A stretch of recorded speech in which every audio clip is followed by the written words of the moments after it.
Buenos días. Hoy vamos a hablar de la aislación térmica en vidrios. El vidrio es un material que posee propiedades únicas, lo cual lo convierte en un material insustituible en la arquitectura moderna. Entre sus propiedades favorables tenemos que nos permite ver a través de él, nos protege del exterior, resiste a las inclemencias atmosféricas y a los productos de limpieza, es un material duro y con la tecnología actual existe la posibilidad de tener grandes dimensiones con prácticamente ninguna distorsión óptica. Entre las propiedades desfavorables del vidrio, que deben ser controladas, tenemos la alta transmisión de calor, la alta transmisión de ruido y su fragilidad, lo cual genera problemas de seguridad en las personas que se pueden lastimar con él y problemas para proteger los bienes.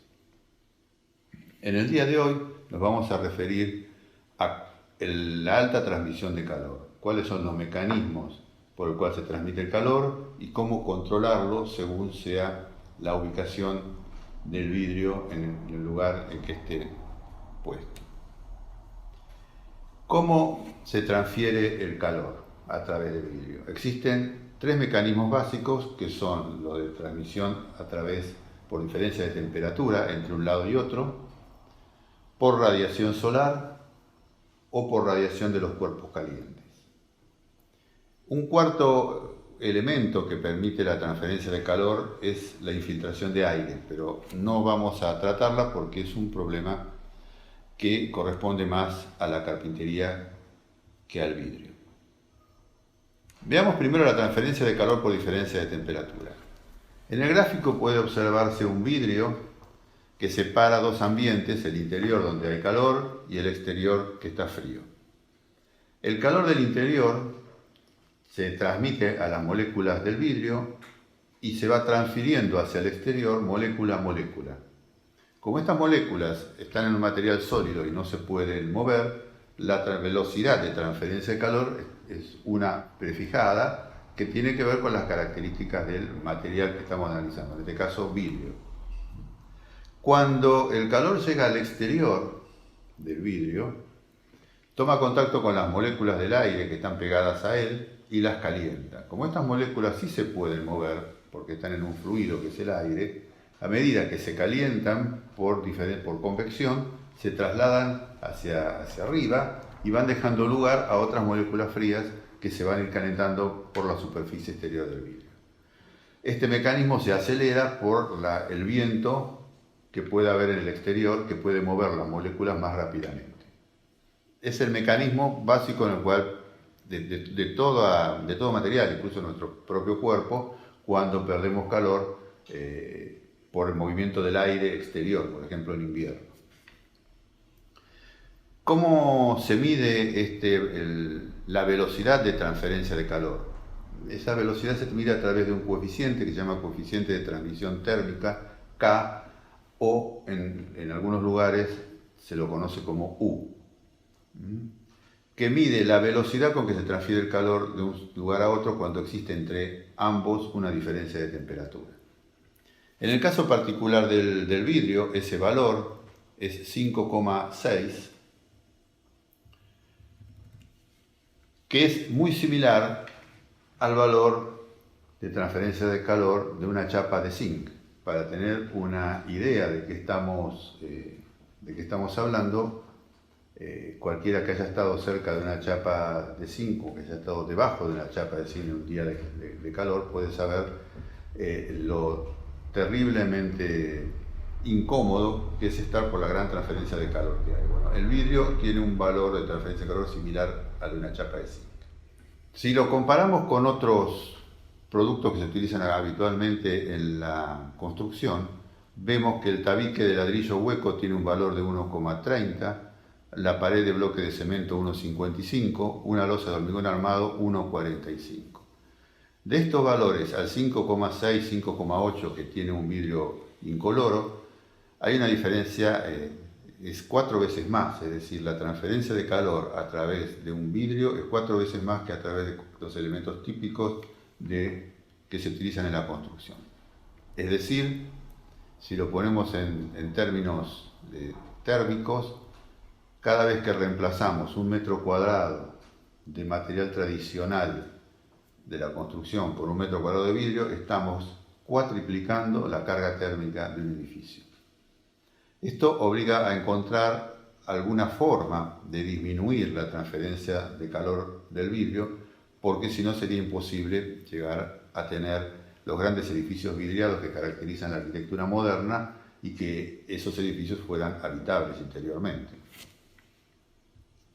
¿Cuál es la forma tradicional y la más económica para disminuir la transferencia de calor?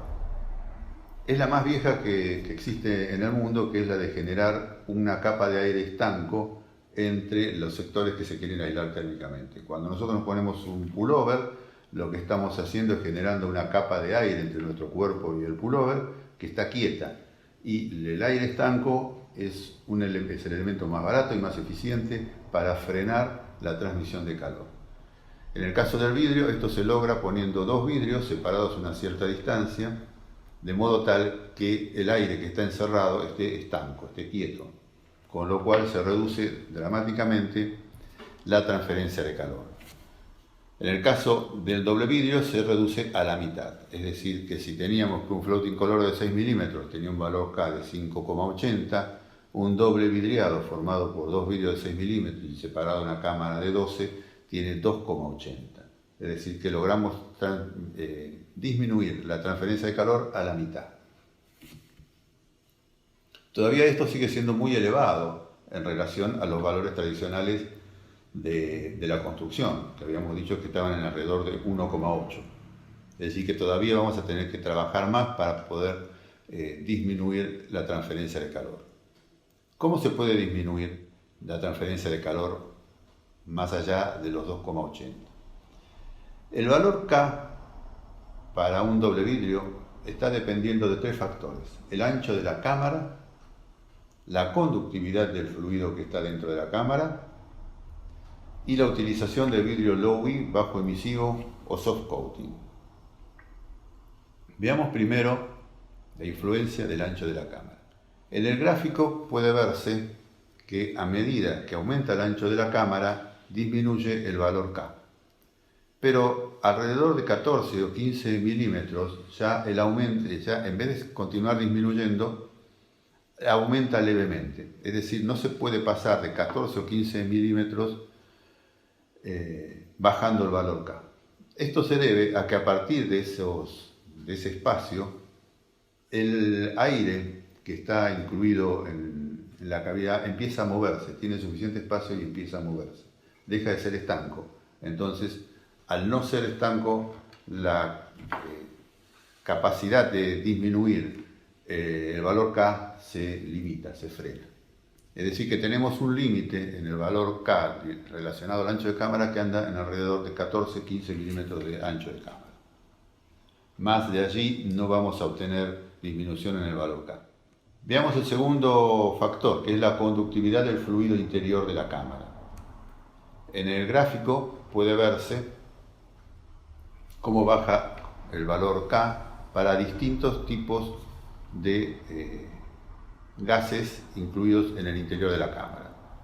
Originalmente y normalmente nosotros tenemos aire, pero también pueden utilizarse argón, kriptón o xenón. La forma de la curva muestra de que es igual que la anterior, solo que cuando teníamos aire, solo que en distintos valores. En la Argentina no se acostumbra a usar ningún gas y normalmente usamos aire. El tercer elemento es la utilización de vidrio low-E, bajo emisivo o vidrio soft coating. Para analizar la influencia que tiene el vidrio low-E o el soft coating, tenemos que entrar a explicar qué es un vidrio low-E o qué es un vidrio soft coating, o en general qué son los vidrios con coating. Para lo cual dejamos este ítem un poco en suspenso hasta terminar de explicar estas características de estos vidrios. Habíamos dicho que los mecanismos de transmisión de calor eran por diferencia de temperatura y por radiación, y dentro de la radiación por radiación solar o radiación de los cuerpos calientes. Veamos ahora la transferencia por radiación solar. El gráfico muestra el espectro solar, el espectro de radiación solar, donde pueden observarse una zona correspondiente a la luz ultravioleta, una zona correspondiente a la luz visible y otra correspondiente al infrarrojo, es decir, a calor puro. El 46% de la radiación solar es infrarrojo, es decir, es calor. Y ese calor va a atravesar el vidrio como si no existiera el vidrio y va a entrar dentro de la vivienda y va a ser responsable de gran parte de la pérdida de confort que puede registrarse a través del vidrio. Entonces nuestra intención es dejar pasar la mayor proporción de radiación visible y tratar de controlar la radiación infrarroja. Digo controlar porque en muchas situaciones la radiación infrarroja es inconveniente, pero en ciertas otras situaciones, en ciertos lugares, es una fuente de energía gratuita. Por lo tanto, dependiendo de la ubicación del vidrio, corresponderá limitar la transmisión de radiación infrarroja o permitirla. Así como teníamos un valor K que nos permitía saber cuál era la velocidad de transferencia de calor a través del vidrio, también tenemos un índice que nos permite saber cuál es la cantidad de calor ingresada por radiación a través del vidrio. Ese índice se llama coeficiente de sombra y se puede graficar de la siguiente manera. En el gráfico que estamos presentando tenemos un vidrio en el cual incide un calor solar que parcialmente es absorbido por el vidrio y otra parte es ingresada al interior, que acá estamos llamando A. Dentro, una parte de ese calor que incide sobre el vidrio es a su vez reflejado. Y de la parte que es absorbida por el vidrio, una parte es reflejada hacia el exterior y otra hacia el interior, que en el gráfico se llama B. A lo que a nosotros nos interesa medir y controlar es A más B, que es lo que finalmente entra en el interior. El coeficiente de sombra relaciona la ganancia de calor A más B sobre la ganancia de calor que tendría un vidrio de 3 milímetros. De modo que a mayor valor de coeficiente de sombra significa que entra mayor cantidad de radiación.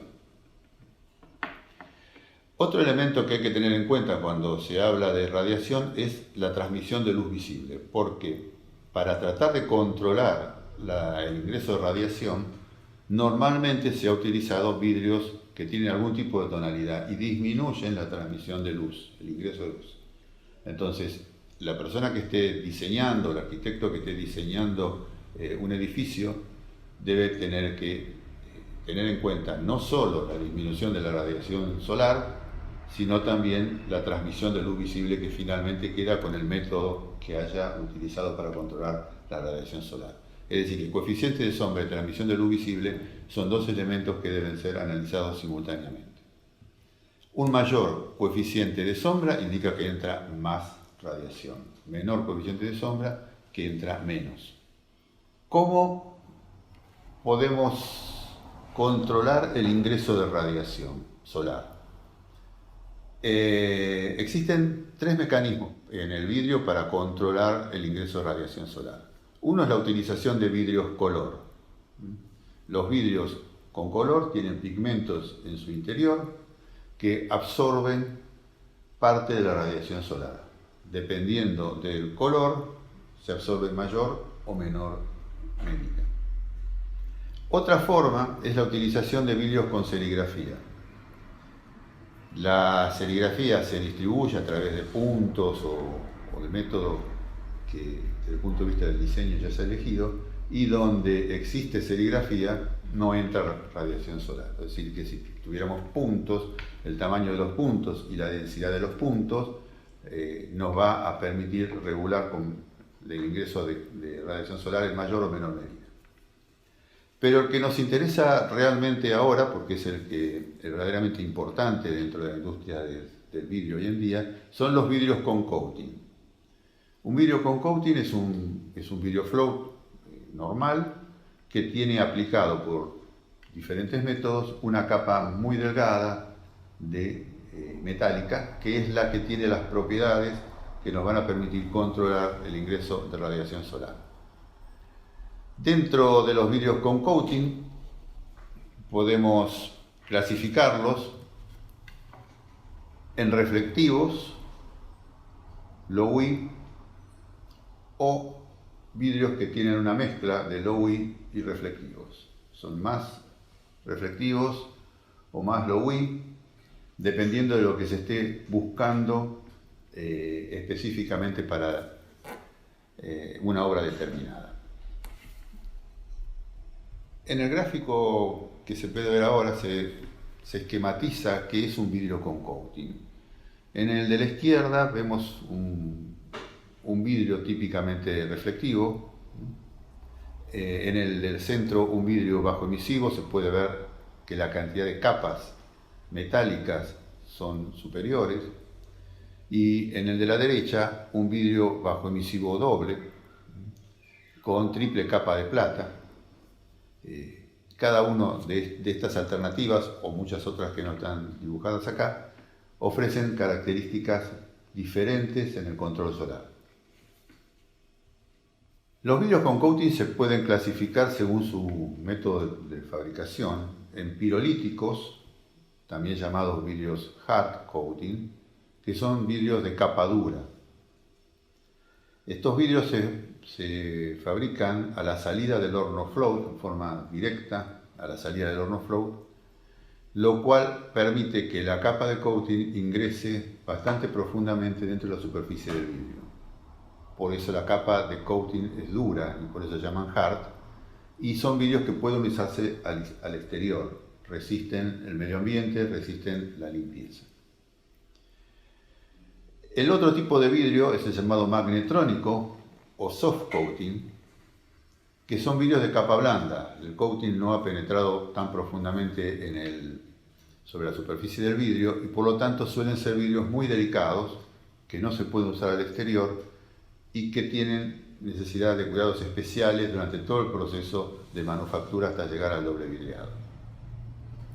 Hoy en día la tecnología ha evolucionado hasta tal punto que existen vidrios magnetrónicos que son capaces de resistir el uso al exterior, pero en todo caso siempre será el fabricante del vidrio que tendrá que asesorar sobre qué vidrio puede ser usado al exterior o no. Como criterio general, los magnetrónicos o soft coating no pueden usarse hacia el exterior.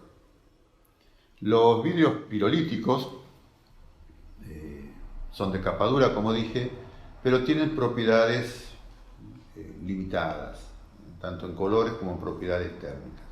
Los magnetrónicos, tanto en colores como en propiedades térmicas, son realmente muchísimo más amplios y tienen posibilidades enormes de adaptarse a las necesidades que la arquitectura de un lugar determinado presente.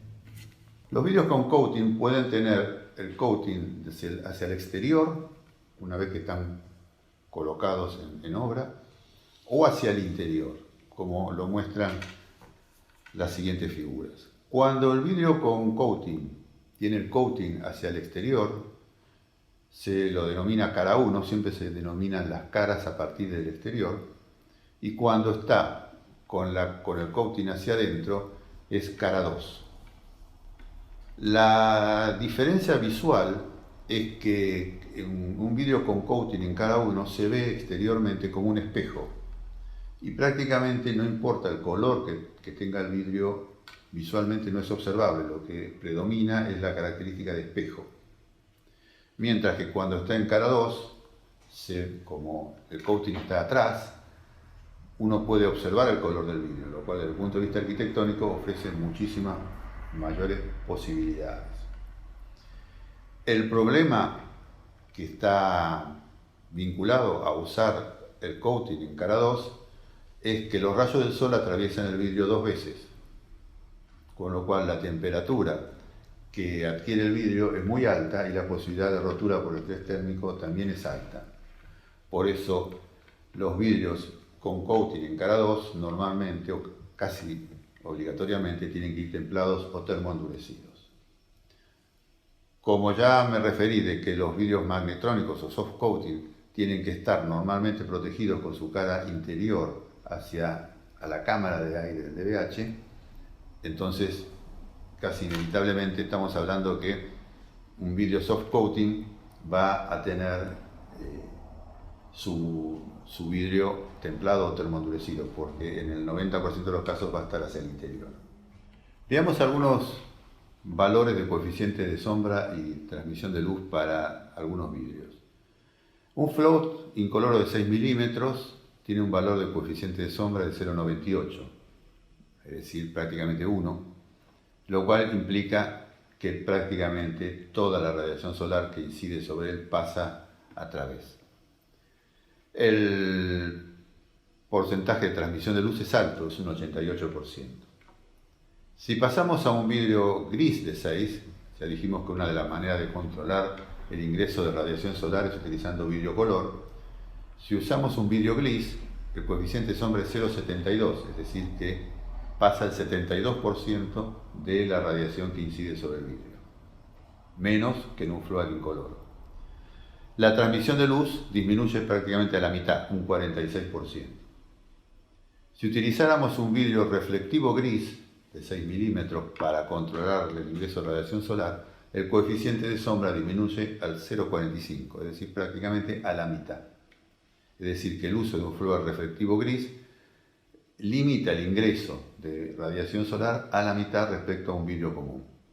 También hay que tener en cuenta la transmisión de luz, en este caso baja a un 19%, lo cual hace que muchas de estas soluciones no sean soluciones utilizables en una casa de familia, pero sí en una oficina. Veamos la transferencia de calor por radiación de los cuerpos calientes. En el interior de un recinto, los cuerpos están a una determinada temperatura, el cuerpo humano, el piso, las paredes, los muebles. Esa temperatura será mayor en la medida en que existan vidrios en los cuales esté entrando radiación solar. Todo cuerpo que tiene una temperatura determinada está emitiendo calor, está emitiendo radiación. Y esa radiación tiende a salir a través del vidrio hacia el exterior, así como la radiación solar ingresa, la radiación de los cuerpos calientes tiende a salir, a egresar. En las zonas muy frías se desarrolló muchos años atrás un vidrio con coating particular, que es el Low-E, cuya finalidad era impedir que ese calor radiante que estaba acumulado saliera hacia el exterior, como forma de disminuir los consumos energéticos. Es decir, que las características del Low-E, como muestra la figura, es rechazar la salida de radiación de los cuerpos calientes. El uso del Low-E reduce las pérdidas de calor un 60% respecto a un doble vidrio sin Low-E.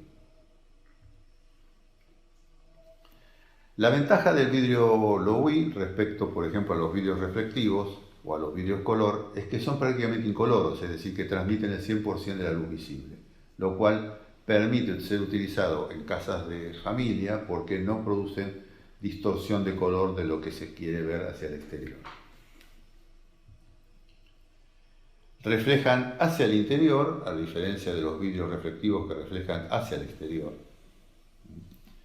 En el siguiente gráfico se puede ver un resumen de cómo controlar la radiación solar y la radiación de los cuerpos calientes. La radiación solar está producida por el Sol, cuyo 50% de la energía solar es puro calor, es longitud de onda corta y es energía entrante a la vivienda. La radiación de los cuerpos calientes es producida por los cuerpos calientes, es de longitud de onda larga y es una energía saliente de la vivienda. La radiación solar se controla con un vidrio reflectivo, la radiación de los cuerpos calientes con un vidrio Low-E o soft coating. Entonces, esquemáticamente podríamos decir que si estamos en un clima cálido, vamos a utilizar un DVH con control solar, es decir, con un vidrio reflectivo o un vidrio color. Si estamos en un clima frío, vamos a usar un DVH con Low-E. Y si estamos, como en Buenos Aires o en muchas ciudades importantes, con un clima que no es excesivamente frío ni excesivamente cálido, habrá que encontrar un vidrio soft coating que se adapte lo mejor posible a esa situación, es decir, impidiendo la salida de radiación solar de los cuerpos calientes, impidiendo el ingreso de la radiación solar del calor, pero administrada según sea lo mejor para cada una de estas situaciones. Finalmente, un tema importante es la transferencia de calor en los bordes del vidrio, en los bordes del doble vidriado. Porque todos los valores que hemos mencionado y todas las propiedades que mencionamos en esta charla se refieren al centro del vidrio. Todas las estadísticas, todos los valores técnicos que figuran en los manuales de los fabricantes de vidrio siempre se refieren a valores de K tomados en el centro del vidrio.